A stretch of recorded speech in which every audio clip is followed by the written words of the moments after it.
Most people's goal is to become more. Mine was always, until recently, to become less. Less emotional, less reactive, less of whatever made me too much for every room I walked into.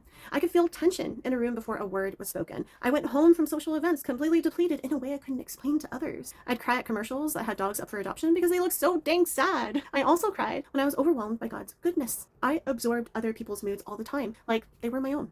And I'd watch women at church who seemed steady and warm and unshakable, and I genuinely believed that that was the goal, the unspoken expectation. If I just matured enough spiritually, I would eventually feel less. I become more like the woman who could hold it all together. I spent years trying to sandpaper down the most sensitive parts of myself, managing my reactions, editing my responses before I said them, apologizing constantly for having needs that felt too big for the container of the relationships I was in. Here's what shifted everything. I started actually reading how scripture describes God.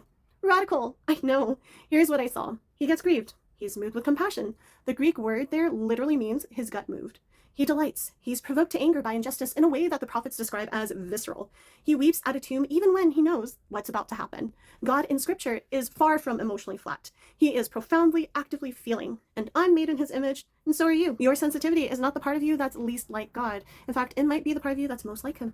The work is not to become someone else. The work is to be healed and resourced enough to carry what you were given without being crushed by it. If you have spent your entire life wishing you could be less, I made something for you. It's a free mini course called From Triggered to Anchored. It's for highly sensitive Christian women who want to learn how to actually process what they feel God's way without shutting down or spiraling. Comment drop for the link or check it out in my bio. And sis, you were not made to feel less. You were made to heal and to be an embodiment of God's heart.